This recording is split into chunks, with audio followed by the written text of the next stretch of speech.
నమస్తే, welcome to our channel. గత ప్రభుత్వ హయాంలో ఎలాంటి అక్రమాలు అవినీతులు జరిగాయో చూసాం. తాజాగా మరో భూ కుంభకోణం బయటపడింది. మరి ఇబ్రహీంపట్నం కేంద్రంగా ఏకంగా ఎకరాలను తన చేత బలవంతంగా రాయించుకున్నారని చెప్పి సబ్ రిజిస్టర్ ధర్మసింగ్ పేర్కొన్నారు. ఈ మేరకు ఆయన లేఖ కూడా రాశారు. మరి అసలు ఈ భూ కుంభకోణంలో ఎవరెవరున్నారు, అసలు ఎవరి పేర్లు వినిపిస్తున్నాయి తెలుసుకునే ప్రయత్నం చేద్దాం. దీన్ని పూర్తిగా విశ్లేషించడానికి మనతో పాటుగా ఉన్నారు ప్రముఖ రాజకీయ విశ్లేషకులు మధుసూదన్ రెడ్డి గారు. వారిని అడిగి ఈ పూర్తి వివరాలు తెలుసుకుందాం. సార్ నమస్తే. సార్ ప్రణామం. సార్, ఒక పేదవాడు భూమిని రిజిస్టర్ చేయించుకోవాలి అంటే రెవెన్యూ శాఖలు ఎంత ఇదిగా తిప్పుతాయో మనకు తెలిసిందే సార్. కానీ ఇబ్రహీంపట్నం కేంద్రంగా భూములు తన చేత బలవంతంగా రాయించారని చెప్పి రిటైర్డ్ అయిన సబ్ రిజిస్టర్ లేఖలో పేర్కొనగా, అది అలా ఉండగా దాదాపు 700 కోట్ల విలువ చేసే భూమిని కేవలం 106 కోట్లకే రిజిస్టర్ చేయించారనే వార్తలు వస్తున్నాయి. అసలు ఈ అక్రమ భూ రిజిస్టర్లు ఎవరెవరున్నారు సార్? దీనిపై మీ అభిప్రాయం ఏంటి సార్? నా అభిప్రాయం స్పష్టంగా చెప్తా. ఏడ్చే వాళ్ళని ఏడవని, నవ్వే వాళ్ళని నవ్వని, ఏది ఏమైనా ధరమ్ సింగ్ పెద్ద ఫ్రాడ్. వాడు ప్రభుత్వాన్ని తప్పుదావ పట్టిస్తున్నాడు. అసలు గజదంగ ముఠాకి మూల పురుషుడు. అందువల్ల ఏంటంటే ప్రభుత్వంలో ఉన్న పెద్దలు, ప్రభుత్వ అధికారులు కలిసి ఆడిన జగన్నాటకము అని మాత్రం చెప్ప. యుద్ధంలో గెలిచేది ధర్మమా బాణమా? ప్రభుత్వ అధికారులు వాళ్ళ జీతభత్యాల కోసం నెలొచ్చాలకు ప్రజలు పన్నుల రూపంలో కట్టిన జీతంగా తీసుకుంటూ పబ్లిక్ సర్వెంట్లుగా ఉండాల్సిన వాళ్ళు ప్రజాద్రోహులుగా మారి భక్షకులుగా మారిపోతే, రక్షకులుగా ఉండాల్సిన ప్రభుత్వ అధికారులే భక్షకులుగా మారిపోతే ఇది పెద్ద తేన్తుట్టిని కలిపారమ్మా. ఏసీబీ అధికారులు కొంతమంది, సబ్ రిజిస్ట్రార్లు కలిసి రాష్ట్రాన్ని లూటీ చేశారు అని నేనంట. ఆ అబ్బాయి చేంకుర్తి శ్రీకాంత్ అబ్బాయి పేక మొక్కలో జోకర్ లాంటి వాడు. కేవలం వాడు బ్రోకర్ పని వాడు చేశాడు. దీంట్లో ఏంటంటే సబ్ రిజిస్ట్రార్లు అందరూ ఇరుక్కోపోయారు.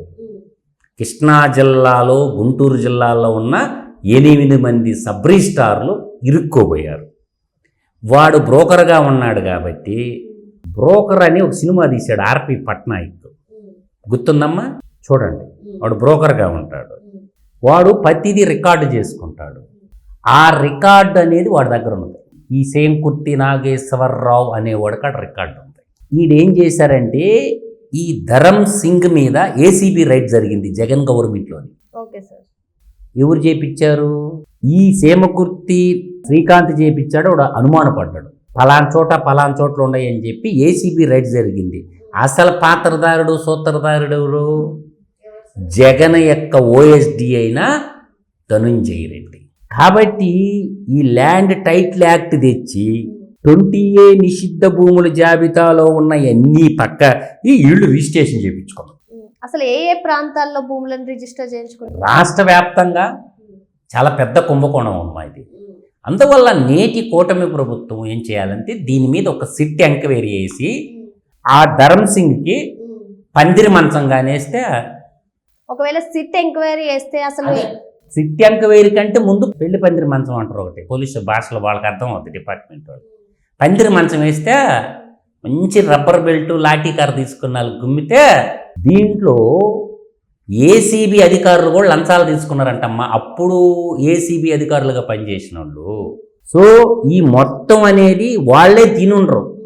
సబ్ రిజిస్ట్రార్లు, ఏసీబీ అధికారులు అందరు కలిసి చేశారు రాష్ట్రం. సార్, మరి అప్పటి నుంచి కేసు మొదలైతే ఇప్పుడు ప్రస్తుతం ఉన్నట్టు ఉండి ఆయన లేఖ రాయడం, వాడు తప్పించుకోవడానికి, వాడు నీతిమంతుడని చెప్పించుకోవడానికి అసలు రింగ్ మాస్టర్ వాడే.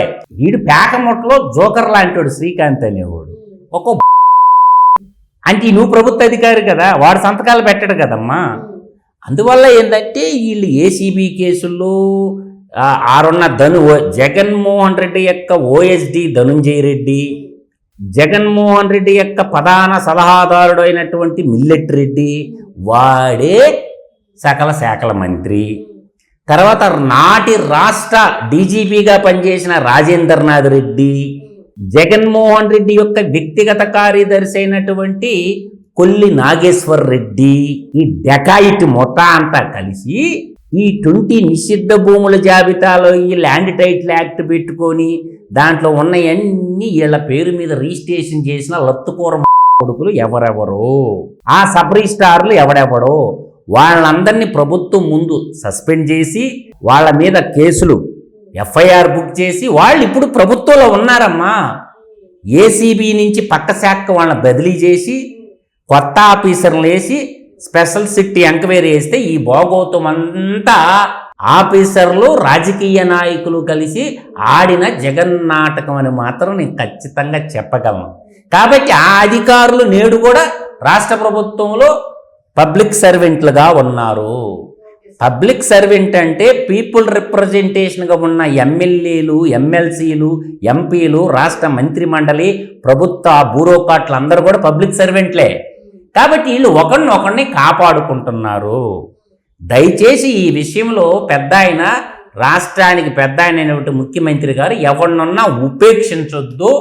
ఆ యాదవల్లో పట్టుకొని ఎన్కౌంటర్ చేయమని నేను చెప్తుండా. వాడు ఎంత పెద్దోడున్నా సరే వదలొద్దు, దుర్మార్గమైంది. కాబట్టి రాజకీయం అనేది సేవానా లేకపోతే దోపిడీ చేసుకోవడానికి సంస్థల? రాజకీయ పార్టీలు ప్రజలకు సేవ చేయటానికి ఉండయా, ప్రజల సొమ్ము లూటీ చేయటానికి ఉండయా? అంటే ఇది ఒక రకంగా దేశద్రోహ నేరం కిందకు వస్తుందమ్మా. నిజమైన దేశద్రోహం అంటే ఇది. ఆ రోజు RRR మీద పెట్టారు దేశద్రోహం అని, ఇప్పుడు పెట్టాల దేశద్రోహం. ఆ సబ్ రిజిస్ట్రార్లు అందరి మీద దేశద్రోహం పెట్టాలా. కాబట్టి నేను ఇంకొక మాట కూడా సవాల్ ఇస్తున్నా. ఇప్పుడున్న సబ్ రిజిస్ట్రార్లు అందరూ కూడా గుండె మీద చెయ్యేసుకొని నేను రూపాయి లంచం తీసుకోకుండా రిజిస్ట్రేషన్ చేస్తున్నానని ఒక్క మగాళ్ళు వచ్చి నాకు బయటికి చెప్పమని అంటున్నా. నేను గతంలో కూడా అన్నా, సబ్ రిజిస్ట్రార్ ఆఫీసులు, ఆర్టీఏ ఆఫీసులు, ఆర్టీఏ తెలుసు కదమ్మా, రోడ్ ట్రాన్స్పోర్ట్ ఆఫీసులు, ఇంకోటి చెక్ పోస్టులు, ఈ 3 రెవెన్యూ, పోలీసు, ఈ 5 విభాగాలు, ఇంకోటి మైనింగ్, లెక్కరు, ఈ 7 అయితే అవినీతి వటవృక్షంలాగా పేరుకోబోయింది. మనం ఏసీబీ అంటే ఏందమ్మా, యాంటీ కరప్షన్ బ్యూరో కాదు, తప్పుగా అర్థం చేసుకుంటాం. ఏసీబీ యాంటీ కరప్షన్ బ్యూరో మీ భాషలో. నేనేం చెప్పనా, అసెప్ట్ కరప్షన్ బ్యూరో. ఏందే ఏసీబీ అంటే కరప్షన్ బ్యూరో, అసెప్ట్ అంగీకరించడం, కరప్షన్ ని జాతీయీకరణ చేసినటువంటి మహోన్నతులు వాళ్ళు. మనకు ఒక నెంబర్ ఇస్తారు, అవినీతి గుండెల్లో రైళ్లు పరిగెత్తిన ఏసీబీ అధికారులు అని. కరప్షన్ కింగ్ మేకర్లో ఎంతమందికి జైలు శిక్షలు వేపించారమ్మా. మళ్ళీ బయటకు వస్తారు, మళ్ళీ కొంతకాలం తర్వాత ఉద్యోగంలో వస్తారు. ఏసీబీ రైట్లో జరిగిన వాళ్ళకి ఎంతమంది జైలు శిక్షలు పడ్డాయి. అందువల్ల ఏంటంటే ఏసీబీ అంటే యాంటీ కరప్షన్ బ్యూరో కాదు. ఏసీబీ అంటే నా దృష్టిలో అసెప్ట్ కరప్షన్ బ్యూరో అని మాత్రం నేను చెప్పగలను. ఇది లోతుగా దర్యాప్తు చేస్తే తాడేపల్లి పెద్ద ప్యాలెరుతో మొదలు పెడితే రాష్ట్ర డీజీపీలు, రాష్ట్ర చీఫ్ సెక్రటరీలు, రాష్ట్ర ప్రభుత్వ ప్రధాన సలహాదారులు, రాష్ట్రంలో ఉన్న ముఖ్యమంత్రి ఓఎస్డీలే కంచే చేను మేసే విధంగా దోపిడీ చేస్తే ఈ ఉర్తో మొత్తుకోవాలమ్మా సామాన్య ప్రజల. అదేమంటే కడప నుంచి గోండాలు వస్తాం, కర్నూలు నుంచి గోండాలు వస్తాం, అనంతపురం నుంచి గోండాలు వేస్తాం. సరే ఎంత మాత్రం పోటుగాళ్ళు రా మీరు అని అంటుండా. రండిరా, కలేజే ఉండే మగోడు కూడా రండి, ఎంతమంది చూద్దాం. ఇలేం పెద్ద పోటుగాళ్ళ, బెదిరింపే. ఒక్కడు రాడు బయటికి, ఎవడుగు పెట్టిందమ్మా. వాళ్ళు వస్తారా, కిరాయి ఎంతకున్నా పంపిస్తారు. వాళ్ళ మగాళ్ళు కాదు కదా, అందువల్ల భయపడాల్సిన అవసరం లేదు. కూటమి ప్రభుత్వంలో అసలు గజ దొంగ ధరం సింగ్ గాడే, అసలు మెయిన్ దొంగ. వాడిని పట్టుకొని పందిరి మంచం కానేస్తే మొత్తం మిల్లెట్ రెడ్డి, రాష్ట్ర డీజీపీ రాజేంద్రనాథ్ రెడ్డి, దాని తర్వాత జగన్ యొక్క వ్యక్తిగత కార్యదర్శి కేఎన్ఆర్ అంటారు, కె నాగేశ్వర రెడ్డి, జగన్ యొక్క సీఎం ఆఫీసులో పనిచేసిన ఓఎస్డి ధనుంజయ రెడ్డి, ఈ మొత్తం కన్వర్షన్, కరప్షన్, కంటామినేటెడ్. నేను ఎప్పుడు చెప్తుంటా కదమ్మా, కరప్షన్, కన్వర్షన్, కరప్షన్, కంటామినేటెడ్ రెడ్లు బ్యాచ్ అంతా వస్తుంది. అందువల్ల ఏంటంటే దొంగలకి అడవి పందులు పడ్డట్టు పడ్డరమ్మ రాష్ట్రం మీద. అడవి పందులు పడి పైరెట్ట పిక్కుంది అంటే నాశనం చేస్తాయి కదా. అట్టా ఈ కన్వర్షన్, కరప్షన్, కంటామరేట్ బ్యాచ్ అంతా పడి అడవి పందులు పడ్డట్టు పడి తిమ్మింగళలాగా మింగేశారు భూములన్నింటినీ. కాబట్టి ఎవరిని వదలొద్దు, అందరినీ కూటమి ప్రభుత్వం శిక్షించాలా. నేను అంటున్నామ్మా, ROR ఉంది, రికార్డ్స్ ఆఫ్ ఏం చెప్పాను, ROR అంటే రైట్స్. తర్వాత రీసర్వే రికార్డ్స్. ఒకటి 1971లో వచ్చింది ROR. 1996లో ఒక చట్టం ఉంది, పాస్బుక్ చట్టం, land records and passbook act ఒకటి ఉంది. ఉమ్మడి రాష్ట్రంలో ఉన్నప్పుడు 1971లో ROR వచ్చింది. 1996లో RSR ఉంది. ఈ రెండు తీసి అప్పటి నుంచి రికార్డు తీస్తే ఇలా భోగోతమంతా బట్టబయలేకపోద్ది. ప్రభుత్వం చేతిలో రికార్డులు ఉన్నాయి. ప్రభుత్వం చేతిలో శిశువుడియా లాంటి సిన్సియర్ అధికారి ఉన్నాడు. శిశువుడియాకి అప్పచెప్పితే శిశుపాలుని ఏం చేసిందా శ్రీకృష్ణ పరమాత్మ?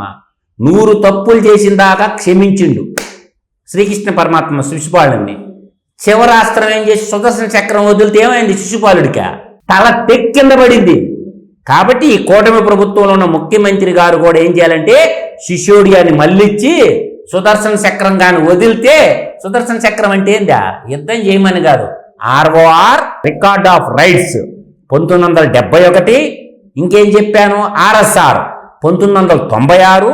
ఈ రెండు చట్టాలు బేస్ డాక్యుమెంట్ ఆ రోజు ఎవరి పేర్ల మీదే, వీళ్ళకి ఎలా వచ్చింది, మనీ ఎలా ట్రాన్స్ఫర్ అయింది, సింపుల్ గా నన్ను కూర్చొని పెట్టే 48 గంటల రికార్డ్ అంతా బయటికి తీస్తా. 48 గంటలు చాలు నా ఓటుడికి అయితే. దీనికి ఏం పెద్ద పరిశోధించబడి లేదు. వాళ్ళకి పదవులు దక్కితే. కాబట్టి సబ్ రిజిస్ట్రార్లు అందరూ దొంగలే దొంగలే దొంగలే. కాబట్టి వాళ్ళని వదలొద్దని మాత్రం నేను ఘంటాపదిగా కూటమి ప్రభుత్వాన్ని చెప్తున్నాను తల్లి. మరి ఈ కేసులో ఎవరైతే ఇన్వాల్వ్ అయి ఉన్నారో ప్రతి ఒక్కరిని కూడా వదలకూడదని సార్ చెప్తున్నారు. మరి ఈ అంశంపై ఈ రోజు చర్చించాం. మరో అంశంతో మళ్ళీ కలుద్దాం. Thank you sir. నమస్కారం.